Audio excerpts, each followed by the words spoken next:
OnePlus 15 iPhone 17 के बीच में comparison ना हो ऐसा तो हो ही नहीं सकता, क्योंकि आप लोगों ने टेक्नोलॉजी चैनल को सब्सक्राइब किया है। आज इन दोनों के बीच में दूध का दूध और पानी का पानी कर देंगे। कंप्लीटली डिफरेंट इकोसिस्टम पर आपको दोनों फोन्स मिलते हैं, दोनों ही आपको फ्लैगशिप फोन्स मिलते हैं। और iPhone 17 हमें पता है काफ़ी पॉपुलर हुआ है, क्योंकि एप्पल ने अपने iPhone 17 में इस बार काफ़ी काम किया था। बता देंगे आपको कि एग्जैक्टली iPhone 17 पर आपको स्विच करना चाहिए या OnePlus 15 आपको यहाँ पर लेना चाहिए। पहली चीज़, अगर मैं डिस्प्ले की बात करूँ, दोनों के डिस्प्ले में ना बहुत फ़र्क है। OnePlus 15 जो है वो आपको एक नॉर्मल बड़ी डिस्प्ले वाला फ़ोन मिलता है 6.78 इंच। iPhone 17 बेसिकली आपको एक कॉम्पैक्ट फ़ोन मिलता है 6.3 इंच। लेकिन दोनों का डिस्प्ले अच्छा है कि फ्लैट है। और अगर आप गौर से देखते तो बेजल्स जो है OnePlus 15 के आपको और भी ज़्यादा बेटर मिलते हैं, काफ़ी थिन बेजल्स है कंपेयर टू iPhone 17 के। और हाँ, रिफ्रेश रेट की बात करें तो OnePlus बहुत आगे है, 165 हर्ट्ज आपको रिफ्रेश रेट मिलता है। डेफिनेटली स्मूथनेस बहुत अच्छी है, इनफैक्ट गेमिंग में भी बहुत अच्छे से काम में लिया गया, जिसके बारे में आगे बात करेंगे। लेकिन iPhone 17 आपको 120 हर्ट्ज रिफ्रेश रेट के साथ आता है, मतलब पहली बार एप्पल ने अपने बेस में उन्होंने ये किया, जो कि अच्छी बात है। और यहाँ पर भी स्मूथनेस अच्छी है, लेकिन OnePlus 15 के कंपेयर में इतनी ज़्यादा स्मूथनेस जैसे OnePlus 15 दे रहा था, हम जब स्वाइप्स कर रहे थे वो हमें साफ दिखाई दे रहा था, तो ये चीज़ है। हाँ, बाकी अगर ब्राइटनेस की बात करें तो OnePlus 15 में जो हाई ब्राइटनेस मोड है वो आपको 1800 निट्स की मिलती है, और जो पीक ब्राइटनेस है वो 3400 निट्स की है। एप्पल की iPhone 17 में 3000 निट्स की पीक ब्राइटनेस है। जब दोनों को साइड बाय साइड लगाकर चेक किया तो OnePlus 15 का डिस्प्ले काफ़ी ब्राइट था। आउटडोर में भी विजिबिलिटी OnePlus की ज़्यादा अच्छी दिखाई दे रही थी, इंडोर में भी OnePlus 15 ज़्यादा क्लियर दिख रहा था। और वेवी एंगल्स की बात करें तो उसमें भी OnePlus 15 जो है वो ज़्यादा ब्राइट निकल कर आया था। दोनों में जब भी हमने कॉन्टेंट्स वगैरह व्यू किए थे, दोनों में एक्सपीरियंस तो वैसे अच्छा है, कलर्स वगैरह, शार्पनेस वगैरह सब बढ़िया है। लेकिन एक प्रॉब्लम है iPhone 17 में कि वो जो डायनामिक आइलैंड है वो आपको झांक झांक के देखेगा, तो यहाँ पर आपका एक्सपीरियंस थोड़ा ख़राब हो जाता है। OnePlus में ऐसा नहीं है, इसमें पंच होल है। जितने भी वीडियोस वगैरह आप देखते हैं ना, एकदम क्लीन एक्सपीरियंस यहाँ पर होता है। बाकी डिस्प्ले प्रोटेक्शन की बात करें तो OnePlus 15 में आपको गोरिल्ला ग्लास विक्टस 2 है, तो अब भाई iPhone 17 में आपको मिलता है सेरामिक शील्ड। और हाँ, OnePlus 15 में आपको 1.5 की रेजोल्यूशन है, तो वहाँ पर आपको XDR डिस्प्ले, ये चीज़ें यहाँ पर मिलती है। ओवरऑल डिस्प्ले की बात करें तो डेफिनेटली मुझसे अगर आप पूछते हैं, अपार्ट फ्रॉम कॉम्पैक्टनेस, OnePlus 15 का डिस्प्ले ज़्यादा प्रीमियम लगता है और ज़्यादा स्मूथ फील होता है। कंटेंट व्यूइंग एक्सपीरियंस भी OnePlus 15 में आपको यहाँ पर बेटर मिलते हैं। उसके अलावा सॉफ्टवेयर की बात करेंगे तो भाई देखिए, यहाँ पर मेरी ओपिनियन कंप्लीटली डिफरेंट होने वाली है। ये एकदम टेस्टिंग करके आपको बता रहा हूँ मैं। दोनों में आपको काफ़ी डिफरेंट एक्सपीरियंस मिलेगा। एक एंड्रॉयड है, एक iOS है। OnePlus 15 जो है ऑक्सीजनOS 16 पर आता है। आईफोन में आपको ऑब्वियसली iOS 26 मिलता है। दोनों में अपडेट्स की बात करें तो OnePlus 15 4 साल के ईयरली अपडेट्स, 6 साल के सिक्योरिटी पैचेस।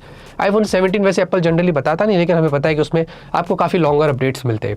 बाकी UI में OnePlus का जो ऑक्सीजनOS 16 है वो इस बार बहुत अच्छे इंप्रूवमेंट्स लाया है, काफ़ी स्मूथ होता है। एनिमेशंस, UI, जो भी नोटिफिकेशन पैनल है, हाँ वैसे दोनों में सिमिलैरिटीज़ है डेफिनेटली, लेकिन स्टिल ऑक्सीजनOS 16 मुझे लगता है कि बहुत रिफ्रेश्ड हो गया है, रिफाइंड हो गया है। इस पर हमने एक वीडियो भी बनाया था। मुझे लगता है कि ये one of the best UI है आज की तारीख में, जिसने बहुत अच्छा काम किया गया है।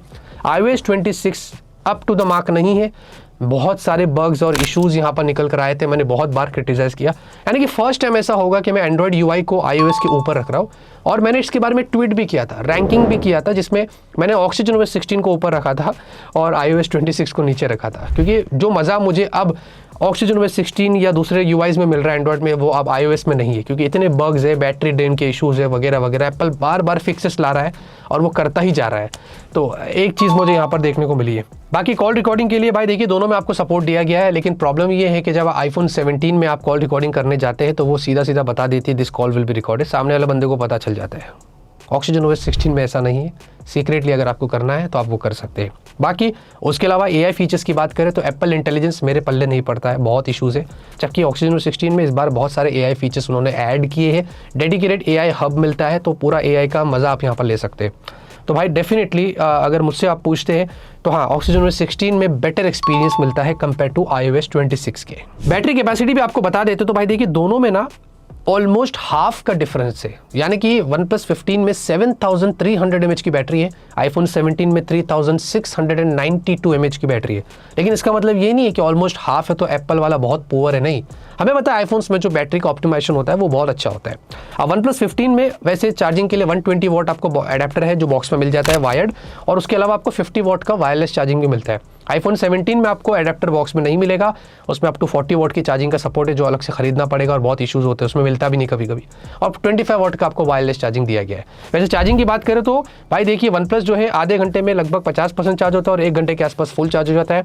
एप्पल जो है वो 32 मिनट्स में वही आधे घंटे में 50% चार्ज हो जाता है, लेकिन इसको फुल चार्ज करने के लिए लगभग 1.5 से 2 घंटे के आसपास लगता है, डिपेंड करता है कि आप कौन से चार्जर से यहाँ पर चार्ज कर रहे हैं। तो चार्जिंग में डेफिनेटली भाई वन प्लस 15 आपको थोड़ा फास्ट चार्ज करके देता है। लेकिन अगर बैटरी ड्रेन की बात करें तो हमने दोनों में बहुत अच्छे से टेस्ट किया, एकदम हैवी यूज़ किया, लगभग 9.5 घंटा 40 मिनट के आसपास जब हमने चेक किया उसके बाद जाकर पूरी टेस्टिंग करने के बाद, और ये फ़ोन बिल्कुल भी स्लीप में नहीं डालते। उसके बाद भी अगर आप देखेंगे तो वन प्लस 15 18% बैटरी रिमेनिंग थी, 9 आवर्स 40 मिनट्स के बाद भी 18% रिमेनिंग थी, जबकि आईफोन 17 उस टाइम पर 99% ड्रॉप हो गया था, ऑलमोस्ट डेड हो गया था। तो इससे ये साफ हो गया कि वन प्लस 15 में आपको ज्यादा बैटरी बैकअप मिलती है कंपेयर टू आईफोन 17 के। कैमरे को भी पिक कर लेते हैं भाई, देखिए दोनों में कैमरा आपको डेफिनेटली अच्छा मिलता है और एप्पल के फोन्स में तो हमें पता है कि कैमरा इनका काफ़ी अच्छा होता है, जबकि वन प्लस 15 भी कुछ कम नहीं है। इस बार उन्होंने आपको in house detail max imaging engine यहाँ पर दिया है जो वन प्लस ने खुद काम किया है, और यहाँ पर जो सेंसर्स लगे हुए हैं वो बहुत अच्छे हैं। 50 की 3 आपको सेंसर्स दिए गए हैं, जिनमें सोनी IMX 906 जो प्राइमरी है विद OIS, और 8K 30 FPS पे आप वीडियो शूट कर सकते हैं, और भाई 4K 120 FPS डॉल्बी विजन के साथ आपको मिलता है, जो कि हमें एप्पल आईफोन 17 में देखने को नहीं मिल रहा है, जहां पर उसके अलावा अल्ट्रा वाइड भी है और टेलीफोटो भी दिया है जिसमें आपको OIS भी मिलता है, और इसमें आपको 120 टाइम्स जूम मिल रहा है, जबकि एप्पल में हमें पता है कि कोई टेलीफोटो सेंसर नहीं, तो जूम का तो सवाल ही नहीं उठता। आईफोन 17 में बेसिकली 48 के आपको फ्यूजन सेंसर्स मिलते हैं, प्राइमरी OIS है और दूसरा आपको अल्ट्रा वाइड मिलता है। 4K 60 FPS पे मैक्स वीडियो शूट कर सकते हैं, यही एक डिफरेंस है बस। और अगर सेल्फी की बात करें तो one plus 15 32 megapixel 4K 60 FPS, Apple जो है वो 18 मेगापिक्सल, यहाँ पर भी 4K 60 FPS। एक डिफरेंस यहाँ पर यह है कि आईफोन 17 में हमें सेंटर स्टेज मिल रहा है, जो अभी तक हमने किसी एंड्रॉइड फोन में नहीं देखा, तो ये भी एक एडवांटेज है आईफोन 17 के सेल्फी कैमरे का। बाकी अगर पिक्चर क्वालिटी की बात करेंगे तो भाई देखिए दोनों ही फोन्स में मैं जब फोटोज लिया था डे में, तो दोनों अच्छे निकल कर आए हैं। अब यहाँ पर एक नजरिए की बात होती है, जब आईफोन 17 के आप फोटोज देखेंगे तो मोर ऑफ लाइक बैलेंस्ड और थोड़ा नेचुरल टोन होता है, थोड़ा कभी कभी कॉन्ट्रास्टी होता है। वन प्लस 15 की तरफ गौर करते तो ये थोड़ा ब्राइट रहता है, विविड रहता है, थोड़ा वार्म रहता है, थोड़ा शार्पनेस बेटर मिलती है। तो ये डिपेंड करता है कि किस तरीके से आप फोटोज को देख रहे हैं। कलर्स की बात करेंगे तो दोनों मुझे बैलेंस लगे। इनफैक्ट वन प्लस के फोन्स में अगर आप देखेंगे तो थोड़ा विविड लगता है, थोड़ा पंची लगता है। अब कुछ लोगों को पंची फोटोज पसंद आते हैं, कुछ लोगों को नेचुरल पसंद आते हैं, ये डिपेंड करता है। बाकी उसके अलावा सेल्फीज देखेंगे दोनों में, तो दोनों की सेल्फीज मुझे अच्छी लगी है। इसमें थोड़ा स्किन टोन का डिफरेंस है दोनों में, बाकी शार्पनेस और जो डेप्थ है, जो डायनामिक रेंज है, वो इक्वली यहाँ पर बेटर था। हाँ, लेकिन अगर जूम फोटोज की बात करें तो वन प्लस 15 डेफिनेटली भाई बहुत दूर तक जूम कर लेता है और क्वालिटी बहुत शार्प है। एप्पल में तो ऐसा कुछ है नहीं। यहाँ पर जब हमने दोनों को कंपेयर किया तो भाई वन प्लस 15 बहुत आगे निकल कर आया था। नॉइस बिल्कुल भी नहीं है और शार्पनेस क्लैरिटी बहुत अच्छी है। मैं आपको डे की भी दिखा रहा हूँ और नाइट का भी दिखा रहा हूँ। नाइट में तो पूछो मत, ये टावर का फोटो हमने लिया तो नॉइस देखो आईफोन 17 में कितनी है। अब जो जूम फोटोज भी आपको बताया उसकी वजह ये है कि भाई कभी कभी जूम फोटोज भी बहुत काम आते हैं, टेलीफोटो सेंसर बहुत काम आता है दूर देखने के लिए, वो एडवांटेज आपको यहाँ पर मिल जाता है। उसके अलावा अगर वीडियो देखते हैं डे में तो दोनों यहाँ पर अच्छे हैं, और सेल्फी वीडियो भी देखेंगे तो आपको दोनों अच्छे मिलते हैं। जैसे कि मैंने बताया नजरिए का फर्क है। लेकिन अगर आप नाइट के फोटोज देखते हैं तो नाइट में भी दोस्तों एप्पल थोड़ा सा ना डार्क और कॉन्ट्रास्टी हो जाता है और नेचुरल टोन मेंटेन करता है। वन प्लस थोड़ा ब्राइट, शार्प और वार्म टोन पे चला जाता है। ये दोनों में यहाँ पर मैंने डिफरेंस नोटिस किया था। और दोनों में जूम पोर्ट्रेट है, तो जो जितना पोर्ट्रेट आपको जूम करना है 3 टाइम्स 3.5 टाइम्स वो आप अपने हिसाब से कर सकते हैं। और नाइट सेल्फीज भी देखते हैं तो वन प्लस के थोड़े ब्राइट फोटोज आते हैं सेल्फी में कंपेयर टू आईफोन 17 के। हाँ, लेकिन अगर स्काई के फोटोज देखेंगे नाइट में तो भाई आईफोन 17 में भर भर के घोस्टिंग मिलती है, वन प्लस 15 में आपको इतना नहीं मिलता, तो ये एक्सपीरियंस थोड़ा खराब कर देता है।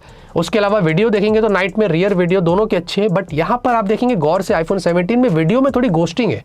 हाँ, थोड़ी घोस्टिंग दिख रही है साफ स्क्रीन के ऊपर, जो वन प्लस 15 में ये नहीं था। और सेल्फी वीडियो देखेंगे तो दोनों के आपको ओके मिलते हैं, डिसेंट मिलती है, वो आप यहाँ पर देख सकते हैं। फिर भी दोस्तों मैंने गूगल ड्राइव की लिंक डिस्क्रिप्शन में डाला है, आप जाइए देखिए और जज करके बताइए कि दोनों में से फोटोज वीडियोस आपके किसके अच्छे लगे हैं। परफॉर्मेंस के लिए दोनों में आपको यहाँ पर काफी पावरफुल चिपसेट मिलती है। वन प्लस 15 एंड्रॉइड की दुनिया का सबसे पावरफुल चिपसेट लेके आया है स्नैपड्रैगन 8 Elite Gen 5, जो कि 3 nm पर आपको मिलता है। आईफोन 17 भी कोई कच्चा खिलाड़ी नहीं है, इसमें भी आपको A19 की चिपसेट दी गई है, ये भी 3 nm पर आपको मिलती है। दोनों के एंटूडो में वैसे काफ़ी फर्क है। वन प्लस 15 लगभग 3.5 मिलियन के आसपास था, आईफोन 17 क्लोज टू 2 मिलियन के आसपास था। अब देखिए आईफोन 17 या एप्पल के जो फोन्स होते हैं उनमें Antutu पे ज़्यादा डिपेंड नहीं होना चाहिए, जो है मैं सिर्फ नॉलेज के लिए आपको स्कोर्स बता रहा हूँ। लेकिन इसके दौरान जब हमने थर्मल्स चेक किया दोनों में तो अच्छे थे, ज़्यादा ओवर हीट दोनों फोन्स नहीं हुए। वन प्लस अराउंड 45-46 पर था, एप्पल अराउंड लगभग 43-44 के आसपास था। याद रहे वन प्लस 15 में तो वैसे बहुत सारी चीज़ें उन्होंने काम करी है कूलिंग को लेकर, VC कूलिंग है, एरोस्पेस जेल है और भी बहुत सारी हीट डेसिपेशन का एरिया भी काफ़ी इस बार एक्सपांड कर दिया है, प्रीवियस जनरेशन से कंपेयर करो तो बढ़ गया है। तो उसके अलावा आईफोन 17 में ऐसा जैसा कुछ नहीं है, कोई VC नहीं है, कोई वेपर चैम्बर नहीं है। इनके प्रो सीरीज में, जो प्रो सीरीज है ना उसके अंदर दिया गया है। उसके साथ साथ अगर गेमिंग की बात करें तो उससे पहले बता दूं वन प्लस 15 में आपको ट्राई चिप मिलता है स्नैपड्रैगन 8 Elite Gen 5 के साथ वाईफाई के लिए और टच के लिए। जो टच रिस्पॉन्स है वो अप टू 3200 हर्ट्ज तक चला जाता है। तो ट्राई चिप का काम यहाँ पर लिया गया और वन प्लस की अपनी अलग से ट्यूनिंग भी है। अगर गेमिंग की बात करें, जैसे कि अगर BGM आप खेल रहे हैं तो वन प्लस 15 में आपको फ्रेम रेट इंटरपोलेशन से 165 FPS का सपोर्ट मिलता है, जबकि आईफोन 17 में सिर्फ 90 FPS जाता है। और यहाँ पर जब आप गेम्स खेल रहे हैं तो इसमें फ़ायदा क्या होता है कि लॉन्ग टर्म तक भी अगर आप खेल रहे हैं, अगर फ्रेम रेट्स नीचे भी जाता है तो वन प्लस 15 में एवरेज 100 के ऊपर मेंटेन रखता है, जबकि आईफोन 17 में ऐसा नहीं है, वो एवरेज बहुत नीचे हो जाता है। तो आपको लॉन्ग टर्म तक जो स्मूथनेस मिलेगी वो वन प्लस 15 में बेटर मिलेगी। सेम चीज़ अगर कॉल ऑफ ड्यूटी की बात करें तो वन प्लस 15 में एडवांटेज ये है कि नेटिव 165 FPS दिया गया है, तो यहाँ पर आपको बहुत बेटर स्मूथनेस मिलती है। आईफोन 17 में 120 FPS दिया गया है। और जेंशिन इम्पैक्ट की बात करें तो भाई आईफोन 17 सीरीज में तो जेंशिन इम्पैक्ट 120 FPS नेटिव सपोर्ट दे रहा है, विच इज़ वेरी गुड। लेकिन भाई ऐसा नहीं है, वन प्लस 15 ने इस बार ऐसा कर दिया है कि आप फ्रेम रेट इंटरपोलेशन से जेंशिन इम्पैक्ट एंड्रॉइड में भी आपको 120 FPS का सपोर्ट मिल जाता है। तो ऑब्वियसली यहाँ पर गेमिंग की बात करते हैं और स्मूथनेस की बात करते हैं तो वन प्लस 15 में काफ़ी बढ़िया एक्सपीरियंस मिलता है जब आप उसको आईफोन 17 से कंपेयर करते हैं। लेकिन एक चीज़ याद रहे, एप्पल में हमें पता है कि AAA गेम्स का आपको सपोर्ट मिलता है, तो वो आप वहाँ पर एक्सपीरियंस कर सकते हैं, जो फिलहाल में एंड्रॉइड फ़ोन्स में नहीं है। कुछ गेम्स आए हैं और कुछ आने वाले हैं, जिसके बारे में आपको मैं बताऊँगा आगे चल के, एक वीडियो भी बनेगा उसके ऊपर। ओवरऑल अगर रैम स्टोरेज सपोर्ट की बात करें तो वन प्लस 15 में क्रेजी सपोर्ट दिया गया है। जो बेस वेरिएंट है उसमें आपको LPDDR5X अल्ट्रा मिलता है और जो हायर वाला है वो LPDDR5X अल्ट्रा प्लस। पहली बार हमने किसी एंड्रॉइड फ़ोन में ये अभी देखा है। याद रहे S26 अल्ट्रा जो अगले साल आएगा ना, उसमें हमें बोल रहे हैं कि ये LPDDR5X अल्ट्रा प्लस वाला सपोर्ट मिलेगा, जो वन प्लस ने अभी से ही यहाँ पर दे दिया है। इसमें डेटा ट्रांसफर स्पीड आपको बहुत फास्ट देखने को मिलेगी, जबकि आईफोन 17 में आपको LPDDR5X ही मिलता है। रैम सपोर्ट की बात करें और स्टोरेज की बात करें तो दोनों में डिफरेंस है। वन प्लस 15 UFS 4.1 पर है, आईफोन 17 में NVMe का स्टोरेज है। वैसे दोनों ही फोन्स जो है परफॉर्मेंस की बात करें या मल्टीटास्किंग की बात करें, डे टू डे लाइफ की टास्क की बात करें तो सारी चीज़ें बहुत अच्छे से हैंडल कर लेता है, उसमें एज सच कोई प्रॉब्लम्स नहीं है। बाकी उसके अलावा दोस्तों अगर डिज़ाइन और बिल्ड की बात करें तो भाई देखिए बहुत डिफरेंस है। एप्पल लोगो लगा है यहाँ पर, वन प्लस का लोगो है। वन प्लस थोड़ा बड़ा फ़ोन है, ये थोड़ा छोटा फ़ोन है, लेकिन वन प्लस की जो बिल्ड क्वालिटी है वो मुझे थोड़ी प्रीमियम लगी है। थोड़ा सा ब्रश्ड और ऐसा अलग फील देता है, उंगलियों के निशान बिल्कुल नहीं पड़ते हैं। बैक आपको फाइबर ग्लास है, ये सैंडस्टोन वेरिएंट है और उसके अलावा फ्रेम्स भी आपको मेटल के मिलते हैं, लेकिन उसके ऊपर सेरामिक टच दिया है तो एक अलग प्रीमियम एक्सपीरियंस मिलता है और राउंडेड एजेस है। जबकि एप्पल में ऑब्वियसली ग्लास बैक है, मेटल फ्रेम है और ये भी राउंडेड एजेस के साथ आता है। और साथ में दोनों में अगर IP रेटिंग्स की बात करें तो वन प्लस थोड़ा ज़्यादा है, IP66, 68, 69 और लेटेस्ट 69K स्टैंडर्ड्स के साथ आता है, जबकि आईफोन 17 में सिर्फ IP68 है। दोनों में वैसे डुअल स्टेरियो स्पीकर्स आपको मिलते हैं, तो ये एक्सपीरियंस आपको अच्छा मिलेगा। उसके अलावा वन प्लस 15 में अल्ट्रासोनिक फिंगरप्रिंट सेंसर है, जबकि हमें पता है कि आईफोन 17 में वैसा कुछ नहीं है, उसमें आपको फेस ID मिलता है। तो मैं अंडर डिस्प्ले ज़्यादा प्रेफर करता हूँ कंपेयर टू फेस ID के। साथ में USB पोर्ट में भी बहुत फर्क है दोनों के। वन प्लस 15 में आपको USB 3.2 वाला पोर्ट मिलता है, जिसमें हमने 3.5 GB की फाइल साइज ट्रांसफर किया, सिर्फ 25 सेकंड्स में हो गया था, जबकि आईफोन 17 में हमें अभी भी पता है USB 2 ही दिया गया, जो कि वेरी सैड, इसमें 1 मिनट से ज़्यादा लग गया था। बाकी वन प्लस 15 में आपको 3 माइक्स मिलते हैं, आईफोन 17 में आपको डुअल माइक्स मिलते हैं। वन प्लस 15 में अलग से IR ब्लास्टर भी मिलता है और हाँ, आपको एक्शन बटन जो आईफोन 17 में मिलता है वन प्लस में भी दिया गया है। तो भाई ऐसा नहीं है, ये एक्सपीरियंस आप वन प्लस के फोन्स में भी यहाँ पर कर सकते हैं। बाकी नेटवर्क कनेक्टिविटी की बात करें तो भाई देखिए वन प्लस 15 में आपको 16 5G बैंड्स मिलते हैं। उसके अलावा आईफोन 17 में ज़्यादा है, 23 5G बैंड्स है। और दोनों के अंदर आपको ब्लूटूथ वर्जन की बात करें तो दोनों में ब्लूटूथ 6 है और वाईफाई 7 दोनों में है, लेकिन वन प्लस के अंदर एडिशनल चिप लगी है ना, वो मैंने आपको बताया था, वो वाईफाई के लिए। NFC वगैरह भी दोनों में आपको दिया गया, सारे सेंसर्स वगैरह दोनों में आपको मिलते हैं।